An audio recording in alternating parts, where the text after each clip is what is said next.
as Lisa said, couldn't imagine a more powerful and important speaker and campaigner for the Palestinian people. He is incredibly influential in the Labour Party. I know all of you will have known him and worked alongside him for many years. Very proud to introduce Ambassador Husam Zomlot. Louise, thank you very much for this very kind introduction. Right Honourable friends, Lisa Nandy, we are also very proud of you being the former chair of Labour Friends of Palestine and now the Shadow Foreign Secretary. I am really, really delighted and honoured to be here in Brighton in person. I suspect you all share this sentiment. I believe we have all missed some human contacts. Right Honourable Wayne David, I haven't seen you for a while and you're doing well with the lockdown and the corona. And all my friends here, I thank Labour Friends of Palestine, Louise, Julia Elliott, Shazia, for giving us this opportunity to meet, and all of you for attending the Palestine reception. I am particularly happy, my friends, that my very good friend Lisa Nandy is among us. The Shadow Minister for Middle East, Mr. Wayne David, is among us. Several MPs, representatives of the Young Labour, of the trade unions. We saw just today how supportive the Labour rank and file is of our struggle. Just this morning, the CLPs, members, trade unions, Young Labour. Do we have Young Labour here? I'm sure we do. Please applaud them. Applaud them. We need, my friends, to really do what you have done today. We need to hold Israel accountable. We need Israel to understand that its actions have real consequences. And we need the world to support our quest for independence and freedom. This motion that you have voted overwhelmingly today achieves much of this. Much of this. You have finally, and no one else but the Labour Party, finally recognizes the Israeli colonial and apartheid crimes being committed against the Palestinian people. You have finally decided on real, concrete action to ban illegal settlement products in line not only with international law, but in line with British law, to ban the exports of arms that end up being used in violation of international law. Show me, my friends, before that, I may just to say, since this morning, you have helped elate the mood of the Palestinian people. I assure you, the inspiration you have sent around, the shockwaves have been received from Rafah all the way to Jenin and Jerusalem and Hebron and Haifa and Jaffa. And diaspora, refugees in Lebanon, in Syria, in Jordan. Not only the people of Palestine, but the leadership of Palestine. President Abbas issued a statement earlier today welcoming your historic motion that sends a clear message to Israel that the world is having enough of Israel's illegalities.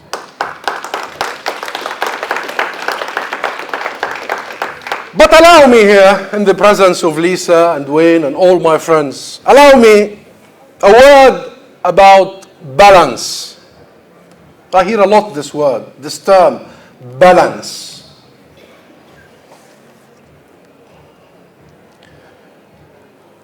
Some say that there is no balance in the motion you have voted for this morning.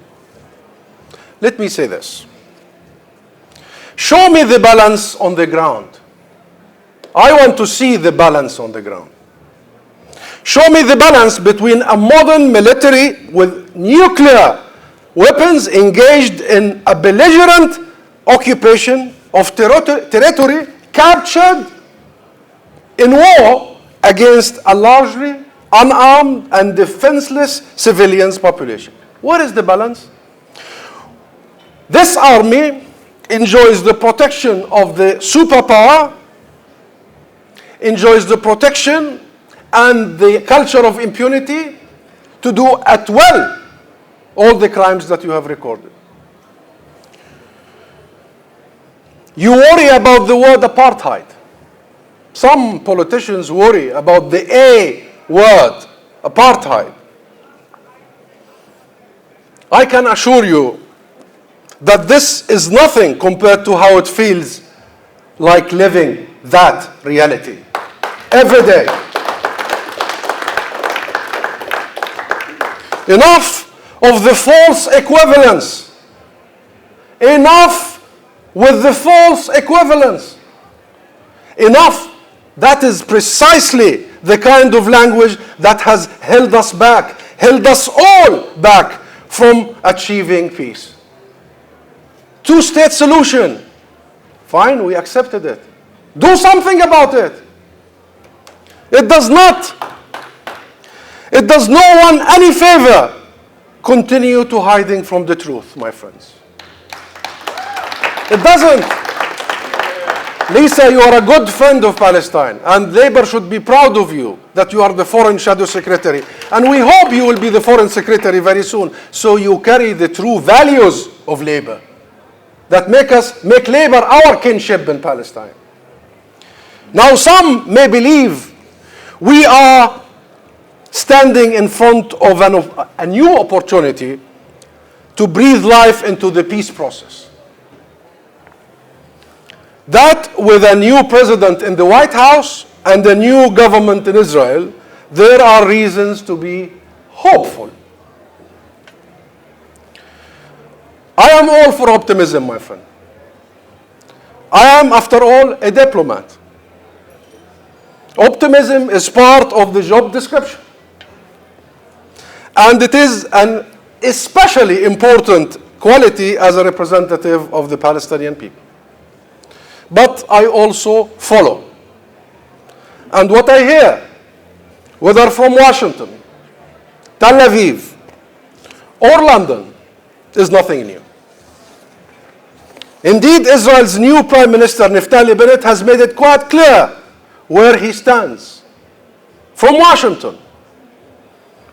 As far as he is concerned, he said there will be no peace process on his watch. And certainly no Palestinian state. He means it. He's not bluffing. President Joe Biden, for his part, acknowledged at the UN only last week that we are very far from a two-state solution, though he pledged us support for such an outcome. Here, meanwhile, Prime Minister Boris Johnson has made clear his opposition to our efforts to hold Israel accountable for its actions at the International Criminal Court, even at the Human Rights Council, the UN Human Rights Council. In other words, as much as I would like to be optimistic, I see no real cause. Settlement continues. The construction continues unabated. The closure on the Gaza Strip that has left some 2 million Palestinians on the perpetual brink of a full-blown humanitarian disaster continues, as you just heard from MAB. The attempts to evict people from their homes in occupied East Jerusalem continues, Sheikh Jarrah, and many other areas. Every single day, the Israeli military, which, lest you forget, remains in total control over the entire occupied territory, sends troops to shoot, detain, harass Palestinians. Only yesterday, 5 were killed in the West Bank, murdered by Israeli troops. Israeli settlers living illegally in occupied territory remain and encouraged by the government in the rampage all over the West Bank. Of course, you know all this. I know you know all this. Most of you have even been to Palestine. I tell you nothing new. In fact, I tell you nothing you would not have heard a year ago, 5 years ago, 10 years ago, even 30 years ago. You think I sound like a record stuck in a groove? For those of you old enough to remember such a thing. Do you think I want to sound this way? Do you really think I want to sound this way?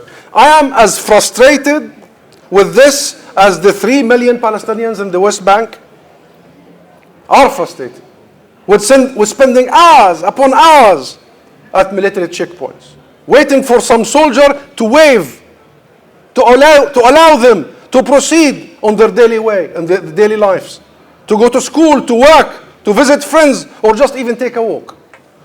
I am as frustrated as a cancer patient, farmers, even pet owners in Gaza unable to seek treatment for themselves, their livestock, or even their pets, because Israel will not allow through the appropriate medicine. 16 years of that, let alone construction materials, or to fix the sewage system in Gaza, or the electricity, or bombed out buildings, roads, hospitals. I am as frustrated as the families of prisoners who were seized without warning in the middle of the night, every night, and who are unable, these families, to visit their loved ones or even hear news from them.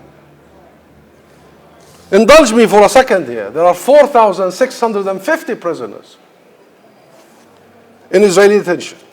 They are all there for rejecting Israel's illegal, belligerent military occupation. More than 500 are in administrative detention and held without charge or trial. Without charge or trial. 200 are children prisoners, child prisoners. 200. They are under 18 years old. Some prisoners are pregnant. Just recently, one Anhar Dik struggled for months to be released before giving birth. She succeeded in being sent home for house arrest just 3 days before delivering a baby boy. The reason she was in prison, Anhar, she had dared to confront settlers who had cordoned off her own family's land in the occupied territories.